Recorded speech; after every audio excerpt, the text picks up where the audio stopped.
En este video vas a conocer una versión diferente de cómo Aro, el líder de los Volturi, fue derrotado. Esta historia se encuentra en el libro Vida y Muerte, Crepúsculo Reimaginado, una interpretación alternativa de la primera novela de Crepúsculo.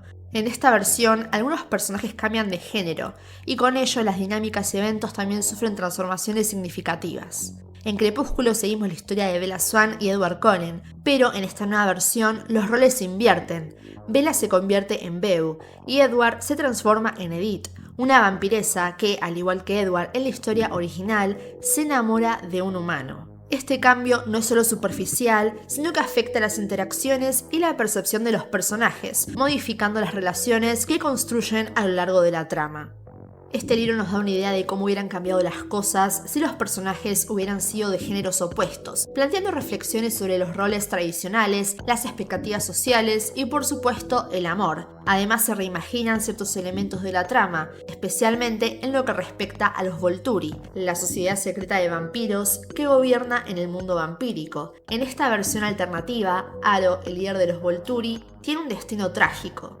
Todo comienza como en la historia original. La vida de Marcus dio un giro total cuando Aro le presentó a su joven hermana Vivienne, al quien había transformado en vampiro poco antes. Con ella llegaron al clan algunos nuevos subordinados que permanecieron con ellos durante siglos. Vivienne poseía un don especial desde su vida humana, aunque en ese entonces no estaba tan desarrollado. Esto hacía que siempre tuviera muchos pretendientes, aunque ella nunca se interesó en ellos debido a la gran lealtad hacia su hermano. Su habilidad era sentir felices a quienes la rodeaban, generando una atmósfera de bienestar y buen humor. Aro, sin embargo, tenía expectativas mayores, y al ver que el don de Vivienne no era tan potente como el suyo, se sintió desilusionado, aunque pensaba aprovecharlo para sus propios fines. Sin embargo, todo cambió cuando Marcus y Vivienne se enamoraron. En poco tiempo, Marcus y Vivienne se convirtieron en pareja, creando el vínculo más fuerte dentro del clan Volturi. Mientras Aro seguía trazando grandes planes para dominar el mundo vampírico,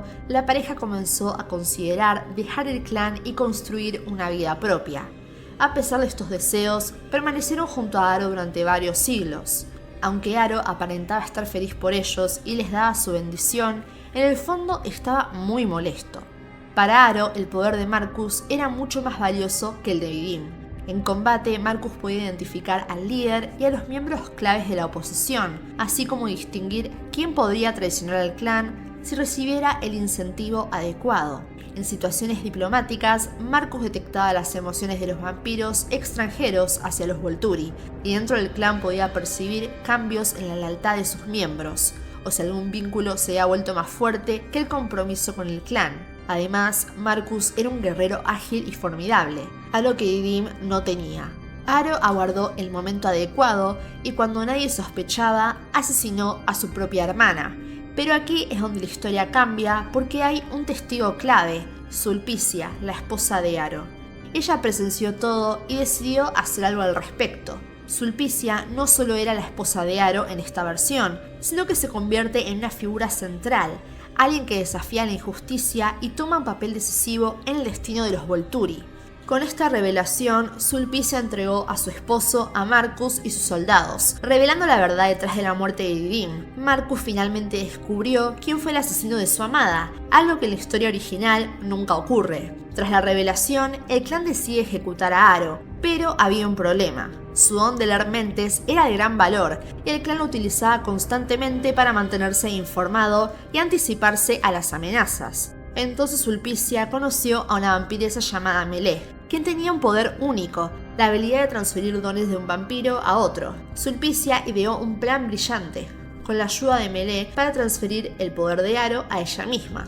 De esta forma, la telepatía de Aro no se perdería con su muerte, sino que pasaría a manos de Sulpicia, asegurando la continuidad del poder del clan. Luego de esta transferencia, Aro fue ejecutado por su crimen, el asesinato de Vivienne, pero no fue el único. También se ejecutó a Caius, bajo la sospecha de que había conspirado con Aro en su traición. Esta ejecución marca un cambio radical en el liderazgo de los Volturi, y de esta manera se cierra la era de Aro. El giro inesperado en esta historia es que Sulpicia se convierte en la nueva líder del clan, gobernando junto a Marcus y a Fenedora, la esposa de Caius. Así se establece una nueva era para los Volturi. en la que el liderazgo se centra en figuras que buscan el equilibrio y la justicia, dejando atrás el régimen tiránico de Aro.